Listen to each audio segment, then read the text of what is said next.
forget, I was standing in my second story flat, staring out the window down the street. Between the parked cars, a junky little kid was shooting up. And we're standing in a beautiful flat, two beautiful kids, my wife, and I'm thinking to myself, I'm just as big a junkie as the guy on the street. There's no difference between him, there's no difference between me.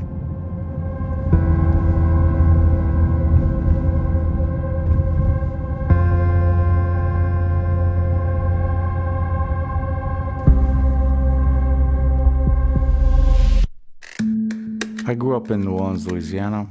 A very loving home, stable family. Parents are still together.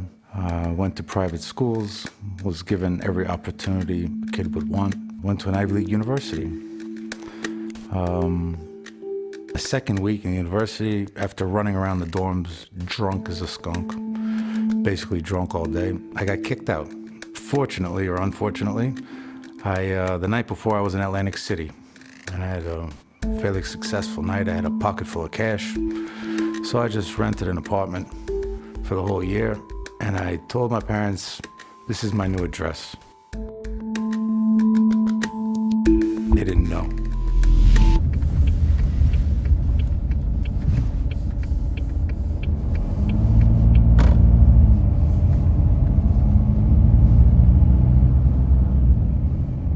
I started working in Wall Street, Mercantile Exchange, lucrative position, very exciting.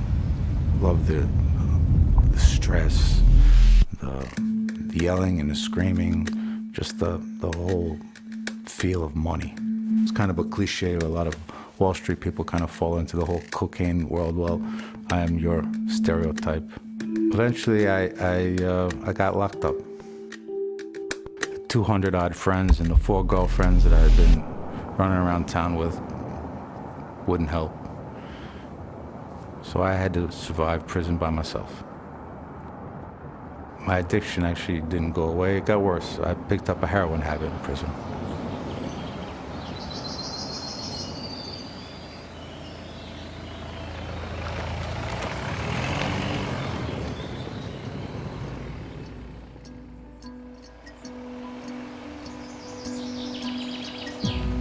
Basically, I've been to every rehab there is. I've been to the 12 steps, the 28 days.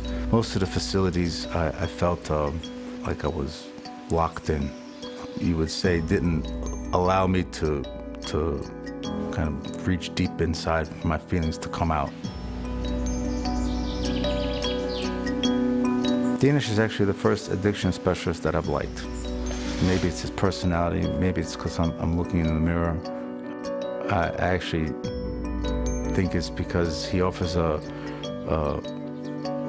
type of freedom in his recovery programs. It's not just a weekly catch-up. We'll go on adventures. He'll take me bike riding, go fishing, outdoor activities, everyday kind of thing. And he's always watching me. He's very friendly, but he's also very protective. So he's always testing me, coaching me, really just kind of helping me live, survive, grow.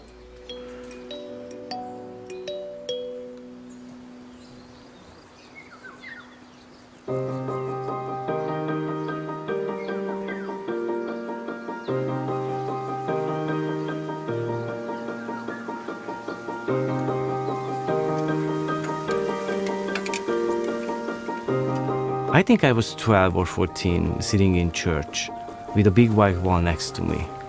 And I could see people's reflections on the wall, and they were black. And I thought to myself how nice it would be to have a palette, some paint and brushes, so I could recolor people's lives, or maybe even repaint them. I think this was actually my first step to becoming a professional helper.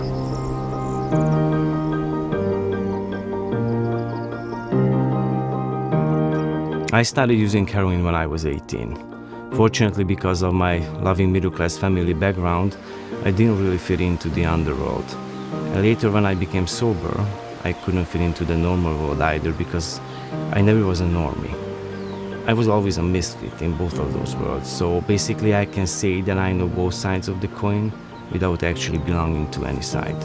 And this is what makes me able to help people move from one side to the other, from addiction to sobriety.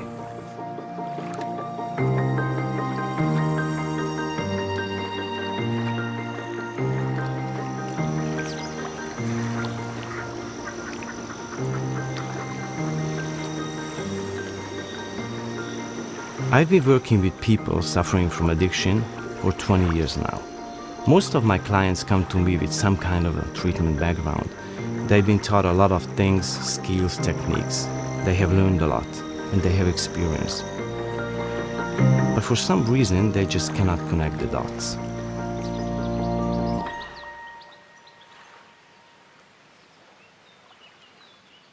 My father, who was Olympic medalist and a very successful physician. At an early age, I started fencing. He was my first coach. In the summer times in Hungary, I would train with Hungarian coaches, and during the school year in America, I would compete in the American circuit. Under 17 champion, under 19 champion.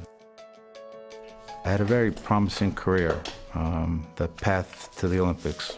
I went to practice, I went to tournaments, I couldn't take drugs. It was really fencing that kind of kept me together.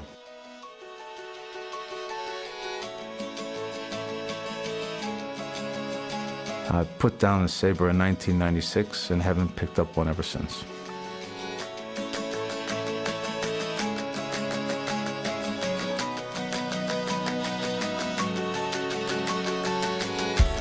Maybe I'm just slightly ahead of you.